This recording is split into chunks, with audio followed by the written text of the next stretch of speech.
ನೀವು ಯಾವತ್ತಾದರೂ ಯೋಚನೆ ಮಾಡಿದ್ದೀರಾ, ಇವತ್ತು ಇಂಟರ್ನೆಟ್ನಲ್ಲಿ ಎಲ್ಲೆಂದರಲ್ಲೇ ಕಾಣಿಸಿಕೊಳ್ಳುವ ಫಾನ್ ಇಂಡಸ್ಟ್ರಿ ಮೊದಲಿಗೆ ಹೇಗೆ ಶುರುವಾಯಿತು ಅಂತ.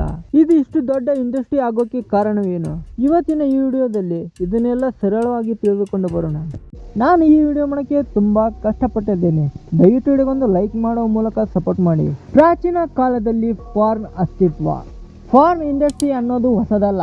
ಪ್ರಾಚೀನ ಈಜಿಪ್ಟ್, ಗ್ರೀಸ್ ಮತ್ತೆ ರೋಮನ್ ಕಾಲದಲ್ಲಿಯೇ ಸೆಕ್ಷುಯಲ್ ಚಿತ್ರಗಳು, ಶಿಲ್ಪಗಳು ಮತ್ತು ಗೋಡೆ ಚಿತ್ರಗಳು ಇದ್ದವು.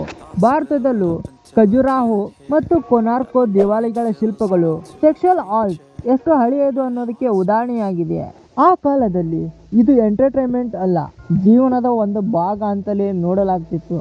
ಪ್ರಿಂಟಿಂಗ್ ಪ್ರೆಸ್ ಬಂದ ನಂತರ 15ನೇ ಶತಮಾನದಲ್ಲಿ ಪ್ರಿಂಟಿಂಗ್ ಪ್ರೆಸ್ ಬಂದ ಮೇಲೆ ಈ ತರಹದ ಕಂಟೆಂಟ್ ಇರುವ ಪುಸ್ತಕಗಳು ಮತ್ತು ಚಿತ್ರಗಳು ಸಾಮಾನ್ಯ ಜನರ ಕೈಗೆ ತಲುಪಲು ಶುರುವಾಯಿತು.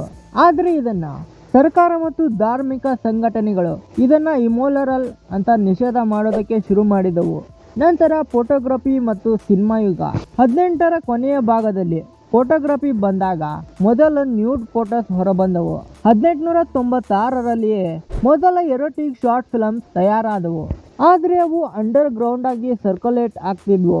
1970, 1980 ಗೋಲ್ಡನ್ ಏಜ್ ಆಫ್ ಫಾರ್ನ್. 1970ರ ದಶಕದಲ್ಲಿಯೇ ಅಡಲ್ಟ್ ಥಿಯೇಟರ್ಸ್ ಮತ್ತು ಫಾರ್ನ್ ಮೂವೀಸ್ ಓಪನ್ಲಿ ರಿಲೀಸ್ ಆಗೋದಕ್ಕೆ ಶುರುವಾಗ್ತವೆ.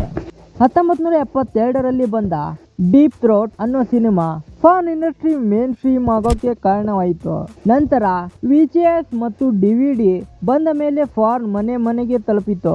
ಇದಾದ ಬಳಿಕ ಇಂಟರ್ನೆಟ್ ಬಂದ ಮೇಲೆ ಭಾರಿ ಬದಲಾವಣೆ. 1990ರ ನಂತರ ಇಂಟರ್ನೆಟ್ ಬಂದಾಗ ಫಾರ್ನ್ ಇಂಡಸ್ಟ್ರಿ ಕಂಪ್ಲೀಟ್ಲಿ ಚೇಂಜ್ ಆಯಿತು. Free videos, website, smart phones, ಇದರಿಂದ ಫಾರ್ನ್ ಒಂದು $multi-billion ಇಂಡಸ್ಟ್ರಿ ಆಯಿತು. ಇವತ್ತು foreign industry VR foreign, only fans, AI generated content, ಹೀಗೆ ಇವೆಲ್ಲ ಹೊಸ ಟ್ರೆಂಡ್ಗಳು.